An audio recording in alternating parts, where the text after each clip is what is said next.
तो फिल्म के शुरू होते ही हम रत्ना को देखते हैं। रत्ना घबराई हुई अपने कमरे में आकर अपना कमरा लॉक कर लेती है। उसका चेहरा भी बिगड़ा हुआ था और अचानक से वो अजीब हरकतें करने लगी। अगली सुबह रत्ना बिल्कुल नॉर्मल थी। उसने एक एनवेलप लाकर टेबल पे रखा जहाँ पर उसका बेटा बैठा हुआ था और फिर अपने बेटे को चलने को कहा। एनवेलप के अंदर डाइवोर्स पेपर्स थे जो उसका बेटा देख चुका था। ये लोग अभी रत्ना के हस्बैंड को ही पिक करने के लिए जा रहे थे जो एक नेवी ऑफिसर था और काफी अर्से बाद छुट्टियों पर घर वापस आ रहा था। यहाँ रत्ना अपने हस्बैंड की कलीग से भी अच्छा बिहेव नहीं गई थी और जब फारिस सीनियर्स का हस्बैंड उसे मूवी के लिए लेकर आता है तो वो उससे भी अजीबोगरीब बर्ताव करती है, जैसे वो उससे दूर रहना चाह रही हो। मूवी के बाद ये लोग घर आ जाते हैं। रत्ना सीधी तरह अपने फ्लैट के अंदर चली जाती है जबकि फारिस अपने नेबर से मिलने लगा था जिसने फारिस को बताया कि तुम्हारी वाइफ कई रातों से घर नहीं रहती। और ये सुनकर फारिस को बहुत ज्यादा गुस्सा आ गया। इसी चीज का गुस्सा आकर फारिस रत्ना पर निकालने लगता है लेकिन रत्ना कोई रिस्पॉन्स नहीं देती और दोबारा घर से बाहर जाने की बात कहती है। रत्ना को अपना बाहर जाकर काम पूरा करना था लेकिन तब फारिस प्यार से उसके करीब आता है और उसे रिक्वेस्ट करता है आज मत जाओ, कल चली जाना। रत्ना रुक तो जाती है लेकिन वो फारिस के साथ रहना ही नहीं चाहती थी। वो फारिस को इग्नोर कर रही थी जिससे उसे लगने लगा कि रत्ना का जरूर किसी और आदमी के साथ अफेयर चल रहा है और ये चीज रत्ना को तोड़ देती है। वो फारिस को कोई जवाब नहीं देती लेकिन खुद अपना सर बुरी तरह टेबल पे मारने लगती है और ऐसा करने से उसका बेटा आकर उसे रोकता है। अब सुबह जब फारिस की आंख खुली तो किचन में खटर पटर हो रही थी। बाहर जाकर उसने देखा कि उसका बेटा खुद ही खाना बना रहा था। वो अपने बेटे से बात करता है तो उसे पता चलता है कि कई महीनों से रत्ना उसका बिल्कुल ख्याल नहीं रखती। वो खुद ही अपना नाश्ता बनाता है, खुद ही तैयार होता है, खुद ही नहाता है और फिर स्कूल चला जाता है। ये सुनकर तो फारिस को दुख भी हुआ और गुस्सा भी आया कि रत्ना जो कुछ भी कर रही थी उस सब में अपने बेटे को भी भूल गई थी। अभी वो यही सोच रहा था कि एकदम से दरवाजे पे नॉक होता है और देखने को मिलता है कि यहाँ रत्ना की असिस्टेंट आई थी। रत्ना खुद एक स्क्रिप्ट राइटर थी और उसे जल्द ही अपना एक शो प्रोड्यूस करना था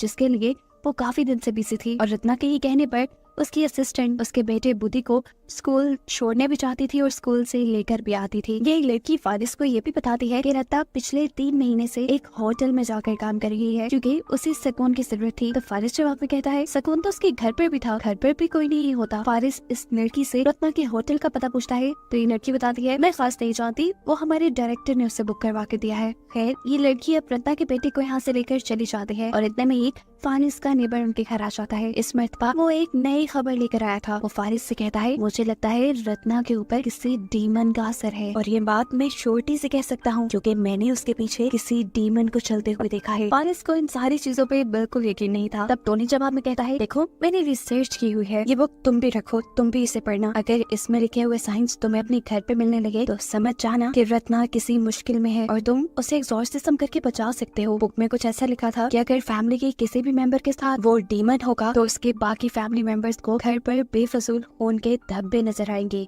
उनकी इन्हीं बातों के दौरान दिखाया जाता है कि पीछे रत्ना का गाँव तकिया एक अजीब से मॉन्स्टर में बदल गया जिसे इन दोनों ने नोटिस नहीं किया। फारिस इन सारी बातों को इग्नोर करते हुए जाता है रत्ना के डायरेक्टर के पास क्योंकि उसे लग रहा था कि रत्ना का डायरेक्टर उसमें इन्वॉल्व है। वो उसे फजूल में यहाँ पीटने ही वाला था लेकिन फिर उसे पब्लिक का ख्याल आया और उसने पूछा बताओ रत्ना कहाँ है। डायरेक्टर जवाब में उसे रत्ना का एड्रेस नहीं बताता बल्कि ये कह देता है उसे डिस्टर्ब मत करो, वो बहुत बड़ा प्रोजेक्ट कर रही है। ये सारी चीजें सुनने के बाद फारिस को और भी ज्यादा गुस्सा आ गया। वो खुद क्या भी करता हर चीज उसे पता चलाने का तजस्सुस हो गया था, इसलिए उसने एक प्राइवेट स्पाई को हायर किया जो हर वक्त उस डायरेक्टर पर और उसकी वाइफ पर नजर रखे। ये सब करने के बाद वो घर वापस आ जाता है। ये टाइम उसके बेटे के भी स्कूल से वापस आने का था। रत्ना की असिस्टेंट ही उसे स्कूल से वापस लेकर आई और दुखी फारिस उसी से अपना गम बांटने लगा। बातों ही बातों में जब वो लड़की फारिस के करीब आने वाली थी तभी इन दोनों के दरमियान फारिस का बेटा आ गया जो अपने डैड को उसे नहलाने को कहता है। फारिस जब अपने बेटे को नहला रहा था तब वो बताता है कि मॉम कई दिनों से बहुत अजीब और गरीब बिहेव करती है, कमरे में जाकर खुद ही से बातें करती है और उनकी बॉडी भी कभी कभार मुड़ जाती है। इनकी इन्हीं बातों के दौरान फारिस के बेटे को छत पर उनके धब्बे नजर आने लगे जिससे डरकर वो पानी के अंदर चला गया। यहाँ हम देखते हैं कि इतने में रत्ना भी घर आ गई। फारिस गुस्से में रत्ना के पास गया और उससे पूछा बताओ तुम कितने लोगों में इन्वॉल्व हो। ये बात इतनी ज्यादा गलत थी कि रत्ना को शदीद गुस्सा आ गया और रत्ना के गुस्सा होने पर हमें दिखाया गया कि उसके घर की लाइट्स एकदम से फ्लिकर होने लगी थी, यहाँ तक कि उनके घर का फ्यूज भी उड़ गया और रत्ना का मुंह भी इस वक्त अजीब हो गया था। एक मर्तबा के लिए तो फारिस को लगा कि रत्ना गायब हो गई लेकिन लाइट आने पर उसने रत्ना को नीचे बैठे हुए देखा। वो सिर्फ जमीन पे गिरी हुई नहीं थी, उसकी हालत भी काफी अजीब थी। उसका मेकअप बिगड़ चुका था, और वो अजीबोगरीब तरीके से मूव कर रही थी। ऐसे लग रहा था कि जैसे कोई अनदेखी चीज इस वक्त उसके साथ है। फारिस रत्ना को उठाकर रूम में ले जाता है। उसकी हालत बहुत खराब हो गई थी। ये सब क्या हो रहा था? फारिस यही सोच रहा था कि एकदम से उसकी नजर मिरर में गई, जहाँ पर उसे रत्ना का गाँव तकिया एक डेड बॉडी की शक्ल में दिखा।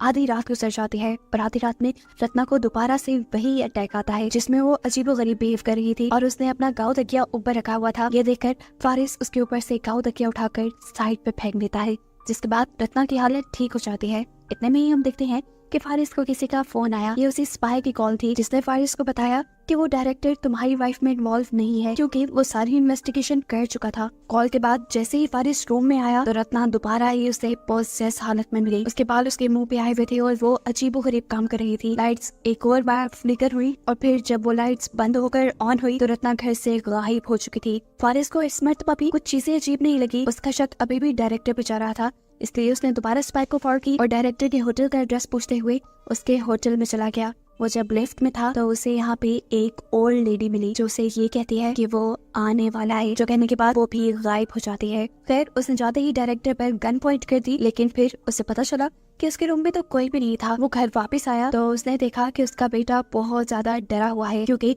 उसे छत पर खून के धब्बे नजर आ रहे हैं। काफी देर से वो वॉशरूम में भी नहीं गया था क्योंकि वहाँ पर रत्ना थी और उसे अब रत्ना से डर लग रहा था, अपनी मॉम से डर लग रहा था। जाने से पहले तो फारिस खुद वॉशरूम चेक करके गया था, रत्ना वहाँ नहीं थी, लेकिन अब रत्ना वहाँ कैसे आ गई थी उसे समझ नहीं आता। वॉशरूम में जब वो जाकर देखता है तो रत्ना की हालत काफी बुरी थी। उसने अपने ऊपर अपना गाँव तकिया रखा हुआ था और उसके पाँव में से भी खून निकल रहा था। बाकी जो कोई भी उसे देखता डर जाता। फारिस अपने बेटे को इस कमरे से चले जाने को कहता है और फिर रत्ना को उठाकर बेड पर लिटाता है। रत्ना को सुनाने के बाद वो अपने बेटे के पास आ गया, उसे तसल्ली दी और उससे बातें करने लगा और बातें करते करते ही ये दोनों यहाँ सो गए। और इसके सोने के बाद आधी रात को रत्ना दोबारा उठी। अब वो बिल्कुल ठीक लग रही थी। वो तैयार हुई, उसने बोल्ड मेकअप किया और छतरी लेकर बाहर निकल गई। बाहर बहुत तेज बारिश हो रही थी, लेकिन इसकी उसे परवाह नहीं थी। वो इस बारिश में झूमती एंजॉय करती आगे बढ़ती है और तभी उसे टैक्सी मिल जाती है। वो टैक्सी को उसी होटल जाने को कहती है जहाँ पर पिछले कई दिनों से वो काम करने के लिए जाया करती थी। मौसम की खराब हालत और अकेली लड़की को देखकर टैक्सी ड्राइवर भी सिचुएशन का फायदा उठाने की कोशिश करता है, लेकिन रत्ना इग्नोर करके उसकी गाड़ी से निकल जाती है। और तब हम गाड़ी के अंदर एक शैडो को देखते हैं, एक भूत को देखते हैं। रत्ना के गाड़ी से निकलते ही वो एंटिटी जो हमें उस कार में बैठी दिखाई दी थी वो बेदर्दी से ड्राइवर को मार देती है। ये सब रत्ना ने भी देखा, लेकिन उसे कोई फर्क नहीं पड़ा और वो बड़े मजे से अपने रूम के अंदर चली गई। यहाँ हमें देखने को मिला कि स्पाई भी उसका पीछा कर रहा है। जाहिर सी बात है, फारिस के कहने पर स्पाई जैसे ही रत्ना के रूम के पास गया तो उसे रत्ना के रूम के अंदर से अजीबोगरीब आवाजें आने लगी। उसे लगा कि रत्ना के रूम के अंदर पहले से ही कोई होगा। बिना कुछ पूछे इजाजत लिए वो रत्ना का रूम खोलकर अंदर चला गया, जहाँ पर कोई भी नहीं था। रत्ना भी ऐसे खड़ी हुई थी जैसे उसे कोई फर्क ही ना पड़ा हो, जैसे वो पूरी तरह होश में ही ना हो। उसे स्पाई के अंदर आने से भी कोई फर्क नहीं पड़ा, क्योंकि वो जानती थी कि ये काम फारिस ही करवा रहा है। स्पाई कुछ उससे सवाल पूछता है और फिर उसका पूरा कमरा, उसकी अलमारी, बेड के नीचे, यहाँ तक कि उसका वॉशरूम भी चेक करता है, लेकिन इस टाइम रत्ना के कमरे में कोई भी नहीं था। इन सारी चीजों की वो वीडियो भी बनाता गया क्योंकि ये उसे फारिस को भेजनी थी। जब तक स्पाई सब कर रहा था, रत्ना अपने काम में मगन थी। यहाँ हम देखते ही कि रत्ना की वीडियो बनाते हुए वो आदमी भी आहिस्ता आहिस्ता रत्ना के करीब आने लगा, लेकिन रत्ना ने कोई रिस्पॉन्स नहीं दिया, यहाँ तक कि उसके हाथ भी नहीं हटाई। एकदम से अब इस आदमी को बाथरूम से अजीब आवाज आई। उसे लगा कि बाथरूम में कोई है। चेक करने के लिए जैसे ही उसने बाथरूम का दरवाजा खोला तो वहाँ बहुत सारा खून गिरा और सामने एक एंटिटी, एक डीमन भी उसे दिखाई दिया, जिससे डरकर वो फौरन ही बाथरूम से बाहर निकल आया। लेकिन पीछे रत्ना तो जैसे हथियार लिए तैयार खड़ी थी। वो इस आदमी को बार बार स्टैब करके यहीं पर मार देती है और मारने के बाद वो इस आदमी की बॉडी को उठाकर होटल की अलमारी में रख देती है। और ये सब करने के बावजूद भी रत्ना के फेस पर कोई एक्सप्रेशन नहीं आया, उसे डर भी नहीं लग रहा था। सीन यही से कट होकर हमें फारिस को दिखाया जाता है, जिसकी आंख खुली है क्योंकि उसके ऊपर छत से खून के कतरे गिर रहे थे। ये देखकर तो वो खुद बहुत ज्यादा डर गया। उसे रत्ना के खिलाफ कोई सबूत भी नहीं मिले थे, इसीलिए उसने इस बात पे यकीन कर लिया कि जरूर रत्ना के ऊपर किसी डीमन ने असर किया हुआ है, किसी डीमन ने रत्ना को पोसेस किया हुआ है। इस चीज का हल ढूंढने के लिए वो टोनी से बात करने के लिए जाता है और टोनी भी डीमन के सुराग ढूंढने के लिए उनके घर आ जाता है। घर चेक करने के बाद उसने फारिस को बताया जो भी डीमन यहाँ आया है उसे किसी ने भेजा है क्योंकि वो रत्ना की फैमिली से जेलस है। वो लोग इस डीमन से रत्ना को छुटकारा दिलवा सकते थे एक्सॉर्सिज्म की मदद से, लेकिन इस सब के लिए रत्ना का घर में होना जरूरी है। अब जितने भी रत्ना नहीं थी, फारिस को वहाँ पर बहुत सारी कैसेट्स नजर आ रही थी। टाइम पास करने के लिए उसने इनमें से एक कैसेट प्ले कर ली। ये रत्ना के शो की रिहर्सल्स की रिकॉर्डिंग थी, जहाँ पर उसने देखा कि उसका डायरेक्टर बार बार उसकी स्क्रिप्ट्स को कैंसिल करवा रहा था। वो उसके काम को बुरा कहता था और एक ही काम कहीं बाहर उससे लेता था, जिसकी वजह से रत्ना काफी डिस्टर्ब थी। इसी रिकॉर्डिंग में हम देखते हैं कि रत्ना की असिस्टेंट उसकी सारी स्क्रिप्ट्स को समेटती है और फौरन रत्ना के पीछे आकर उससे कहती है कि मैं तुम्हारी सारी प्रॉब्लम्स हल कर सकती हूँ, सिर्फ एक शर्त पे कि तुम अपने हस्बैंड को मुझे दे दो। जाहिर सी बात है किसी को भी ये बात सुनकर गुस्सा आना ही था। रत्ना ने बुरी तरह इनकार कर दिया। तब उस लड़की ने कहा, सोच लो, मैं तुम्हें उसके बदले कुछ ऐसा दे सकती हूँ जो हमेशा तुम्हारी बात मानेगा, लेकिन वो एक इंसान नहीं होगा, वो होगी कोई एंटिटी, एक डीमन। ये सारी चीजें फुटेज में देखने के बाद फारिस समझ गया कि जरूर रत्ना की असिस्टेंट नहीं, वो एंटिटी, वो डीमन रत्ना के पीछे लगाया है। सारी बात समझने के बाद वो इरादा करता है कि वो रत्ना की मदद करेगा, इसीलिए वो पूछ पुछाकर रत्ना के होटल जाता है, जहाँ हमें देखने को मिला कि इस टाइम रत्ना के पास उसका डायरेक्टर आया हुआ था, जो अभी भी रत्ना को फोर्स कर रहा था अच्छी स्क्रिप्ट लिखने के लिए। ये देखकर रत्ना को बहुत ज्यादा गुस्सा आ गया और रत्ना के गुस्से में आते ही इस डायरेक्टर के सामने वो डीमन आ गया, जिसे देखकर ये डायरेक्टर बुरी तरह डर गया। उसे समझ नहीं आई वो क्या करे। बिल्कुल स्पाई की तरह वो भी जब डर कर पीछे मुड़ा तो उसे रत्ना मारने के लिए खड़ी थी और रत्ना इस टाइम उसके गले पर चाकू रखते हुए उसका भी मर्डर कर देती है। ये सब करते हुए उसे इस चीज का ख्याल भी नहीं रहा था कि उसे जेल भी हो सकती है। शायद वो ये सब इस डीमन के पोजेशन में आकर कर रही थी। नीचे हम देखते हैं कि फारिस उसी गाड़ी के पास आकर रुका है जिस गाड़ी के अंदर रत्ना यहाँ आई थी। उसका ड्राइवर मरा हुआ था। अभी वो उसी को देख रहा था कि अचानक डायरेक्टर की लाश भी उसी गाड़ी पे आ गिरी और ये देखकर वो बुरी तरह घबरा गया और फौरन रत्ना के रूम के अंदर जाने के लिए बढ़ा। जब वो लिफ्ट में था तो उसे दोबारा से वही ओल्ड लेडी मिली जो पहले भी उसे मिल चुकी है और वो उसे इतना ही कहती है कि वो आ गया है और ये कहकर वो वहाँ से चली जाती है।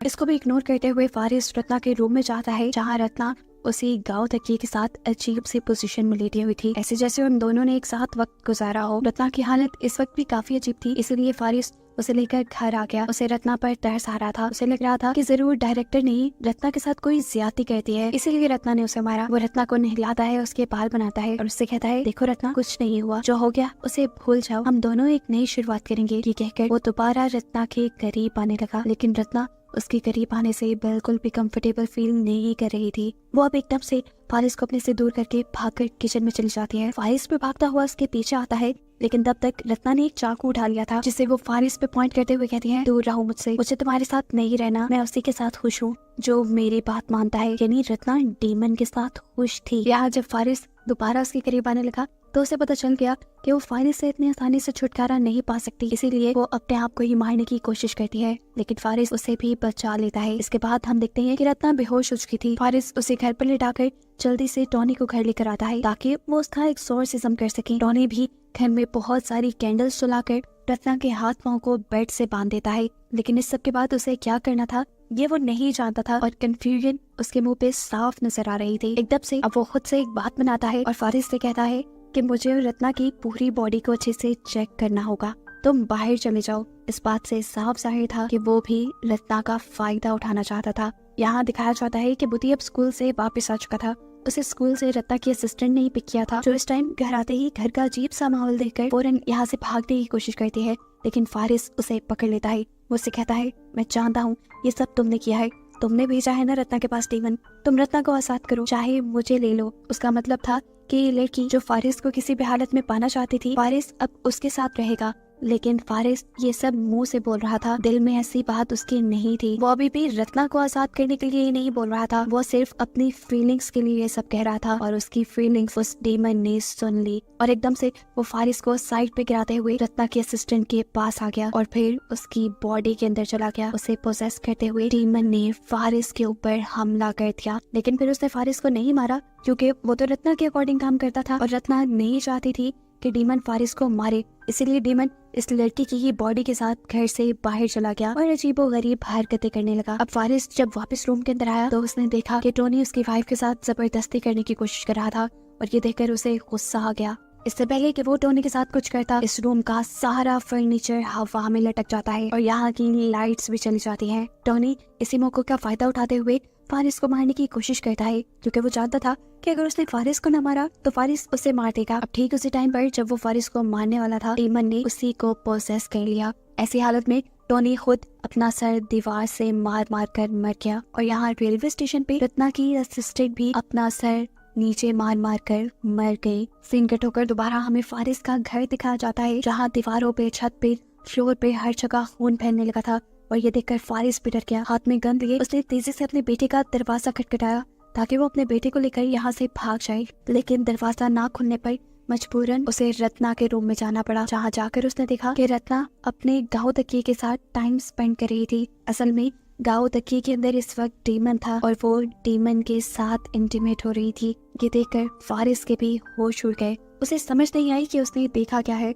उसके दिमाग पे इतना स्ट्रेस आया कि वो बेहोश हो गया। और उसे जब होश आया तो उसने देखा कि वो थिएटर की एक कुर्सी से बंधा था और उसके इर्द गिर्द सभी उन लोगों की लाशें बंधी हुई थी जो इस मूवी में मारे गए थे। यहाँ रत्ना इन सबको अपनी लिखी हुई स्क्रिप्ट सुनाती है और फिर हंसते हुए फारिस को भी शूट करके मार डालती है। देखने को मिलता है कि ये सब उसके बेटे बुद्धि ने पर्दे के पीछे से देखा, लेकिन कोई अजीब रिएक्ट उसने नहीं किया। शायद उसे भी डेमन ने पोसेस कर लिया था। अब रत्ना का साथी वो डेमन ही था जो उसे हर मुश्किल से निकाल लेता था। इसीलिए तो रत्ना ने इतने बड़े बड़े कदम उठा लिए थे। जितने भी लोगों को रत्ना ने मारा था, ये सब वो लोग थे जो रत्ना को तंग किया करते थे। और अब इन सब के मरने के बाद रत्ना आजाद थी और उसी को दिखाते हुए ये कहानी यहाँ खत्म हो जाती है।